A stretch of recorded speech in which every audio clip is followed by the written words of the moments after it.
uh, wanted to jump on. I was over at the church checking on some things and checking out and make sure everything was okay. And yesterday we had sent out a a message that said that we would make a decision on services for in the morning today, this afternoon. Well, we've made the decision that it's probably best if we go ahead and cancel in-home services or in-person services. And I got to tell you, that's always a tough decision to make because we as pastors, we know that the gathering of folks is so important. And so we don't take it lightly. And every decision we think we make, it's going to be guilt on one side or the other. So we just have to make a good decision for our folks. And I think what we need to do is not put people in any unsafe situation. So that's what we're doing. We're going to cancel in-person services for in the morning. And with that, I'd been praying about what we're going to do, and do we call the worship team up? Do we have them come and join us? And I thought, I'm just going to go myself, and I'm just going to do a live stream and preach as if everybody was there until just a little bit ago, about an hour ago, I read something, and somebody was putting something out, and the man just said this. He said, "Listen, if your church cancels tomorrow, know that the church is not the building." And that kind of hit me, and I thought that is absolutely right. That if this building, and especially just like the one you see behind me, if it was gone tomorrow, what would we do? Well, I'll tell you what we'd do. We'd continue to be the church.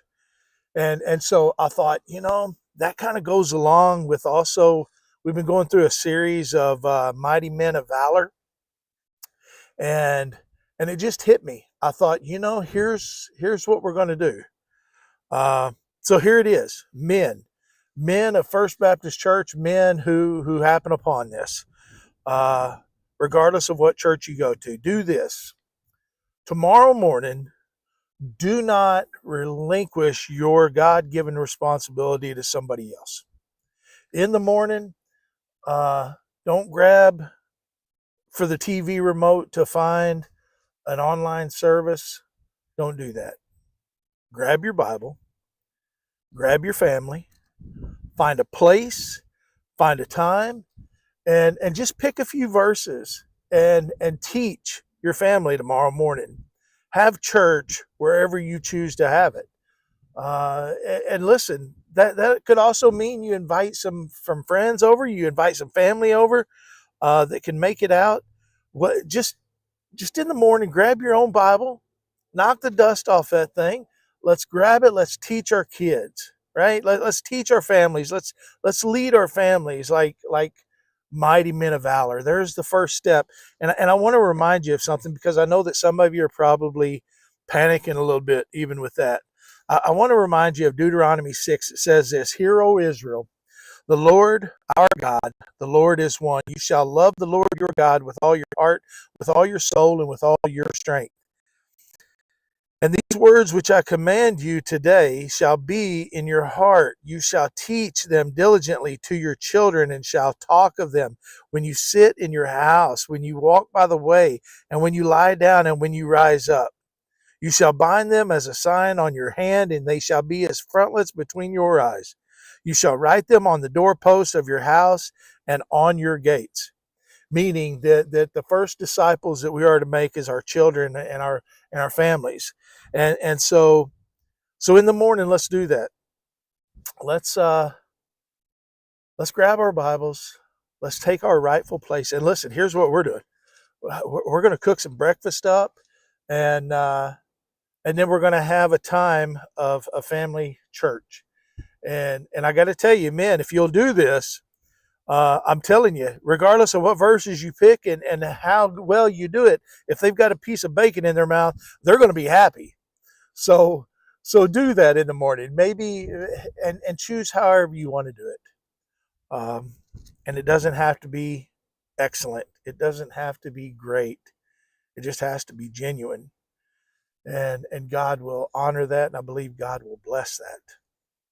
So, uh, listen, if you struggle a little bit with that, I'm going to probably this afternoon throw out maybe a couple verses and maybe a couple links of to help you guys.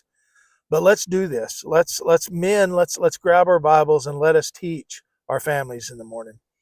And listen, snap a pic. We'd love to share that with the church later of how you guys had church right in your own homes and how you led your family and taught your family in the morning.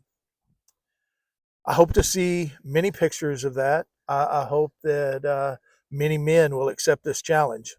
And listen, if you struggle with it, call me later. Call me. We'll walk through some things. I'll throw some ideas out to you to help you a little bit. But just don't do nothing. Don't do nothing.